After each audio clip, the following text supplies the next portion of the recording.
Eventually, when the kingdom was established and King Farouk, who was very corrupt, was the king in the late 40s, early 50s, they tried to rebel. He was eventually assassinated in 1948 because the Egyptian government basically tried to massacre any member of the Islamic Brotherhood they could find. They didn't end the movement, they simply drove it underground. And I think I've got a little bit of history of what happened next, if I remember correctly. So here's a brief history. He's the one who really said Tawhid means complete adherence to Islam. So that's what he wanted. They attacked the government of Egypt as un-Islamic. Now Egypt, you know, had been conquered by Napoleon. So Egypt had been westernized, sort of, kind of, since 1798. So it was and remains in many ways the most western of the Arab countries. Which is good for us, not good for... That's why it's an ally of us, and it's a problem for them. A Muslim brother assassinated the Prime Minister of Egypt in 1948, and in the retaliation that followed is when al-Banna was assassinated by the government. The Egyptian government banned the movement, but it was so powerful it tried to sort of legitimize it and co-opt it in the late 40s and early 50s. And partly this was an attempt to hold Egypt together after the defeat of 1948-49 and the creation of the State of Israel, in which the Egyptian army performed not as well as people wanted. You know, they were like the Indians of, baseball, anyway. Yeah. Anyway, so they kind of got legitimized again, but as a religious organization. But they became so dangerous to the government, they were banned in 1954 when they insisted that Egypt adopt Sharia as official Egyptian law. They attempted several times to kill Gamal Abdel Nasser. They tried to kill his successor, Anwar Sadat, who was in fact assassinated in 1981 by the Islamic Brotherhood for a lot of things, including making peace with Israel. They are still around. They've never been totally suppressed. They have 17 seats in the Egyptian parliament, not really as Islamic Brotherhood, but as independents. And they have infiltrated professional organizations, and they are Hosni Mubarak's worst nightmare. And I think, and most people think, that if Hosni Mubarak were to drop dead tomorrow, Islamic Brotherhood would take over. There's no credible leadership in Egypt outside of them. And they seem to have very broad support among the population. Because again, they run clinics, they run schools, and they claim they can do a better job than the Egyptian government, which is really not a very hard claim to make. Right? I mean, Egypt is a mess. And you know, half the population is under 25, and the young population is underemployed, the country's falling apart. The Egyptian government has no credibility. Muslim Brotherhood are really kind of clean-cut, Egyptian nationalist Muslim leaders and have tremendous credibility. And they're still very much around. And seriously, I think if Hosni Mubarak was trying to get a son, it's a country where you have a presidency that has a dynasty, and it's one of those weird things. You could see the Islamic Brotherhood, right, in Egypt. I think that's a real worry. And it's a worry among a lot of Egyptians and a lot of Arabs. Which brings me to Hamas, which is, in a sense, the Gaza branch of Islamic Brotherhood. Okay. It began in the late 1960s. Its spiritual leader was Sheikh Ahmed Yassin, who preached and did charitable work in the Gaza Strip. And what else can I say?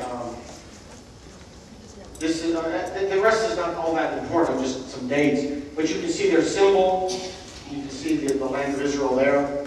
Al-Aqsa Mosque, the swords, the Islamic Brotherhood swords, cross swords. This is just their name down here. This is Palestine. So that's their thing. When Hamas took over Gaza, when they won the election, they didn't quite win the election, but when they kind of won the election and they took over by force. It was the first time the Islamic Brotherhood actually came into power. And it scared the bejeebers out of a lot of people, including the Egyptians, which is why the Egyptians are also boycotting Gaza. You know, we all hear about the Israeli border being closed. Well, so is the Egyptian border, because Egypt does not want an empowered Hamas, Islamic Brotherhood, to seep into Egypt. And of course, Hamas really wants to take over Egypt. So, I mean, not Hamas itself, but the Islamic Brotherhood. So this is a very, very touchy subject in the region, which is why now Israel and Egypt are kind of cooperating. Because like I say, their worst nightmare is Hamas, and behind it the Islamic Brotherhood, which, by the way, also was very active for a while in Syria. So and somewhat in Lebanon, so they're a real threat. What I've talked about up to now, I just have to put Hezbollah in here just for completeness, and then I'll stop. But all of these groups I've talked about, Al-Qaeda, the Taliban, Hamas, are all Sunni, right? They're all Orthodox. I don't know if Orthodox is the best word, but they're all Sunni Islamic groups. They all have slightly different Salafi notions about how to bring in the restorationist, you know, the era of the Salafis and early Islam and all of that. And they have different ethnic backgrounds, Egypt, Arab, Afghani, all that. But they're all Sunni. Hezbollah is Shia. And Shia is a whole different problem, and I'm not going to go into it all, except Shias also think that they're the only true Muslims. And as much as Sunnis don't like Shias and Sufis, Shias don't like Sunnis or Sufis. So, and with the victory of the Shia in Iran, you know, Khomeini and all that, they see this as the beginning of their Messianic age. And Shia Islam really does have a Messianism to it. So they're spreading themselves throughout the Arab world, which is why they become powerful in Lebanon, and why everybody's now scared of Lebanon, and the close to Shia majority, especially in southern Lebanon, because this is not just a Salafi movement, this is a Shia movement. And for even Salafis, this is really, really bad news. They've become a shadow government in southern Lebanon, providing social services, schools, hospital, agricultural services. They were founded in 1982 in response to the Israeli invasion of Lebanon, and assumed various other groups, including Islamic Jihad, and of course are really very close to the Iranian regime. So they're a wholly different kind of threat from their whole point of view. This is their symbol. You can see the gun here. This is their name, fancy Arabic script, and a rally. The color is yellow. So that's, but you know, they're really kind of different. They're not Salafi, you know, they're really Shia, but I thought I should just mention it real quickly.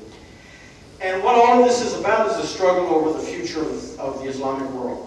And whether it's going to go back to the 7th century, or let me put it even sharper, a particular interpretation of the 7th century, or if it's going to move into the modern world.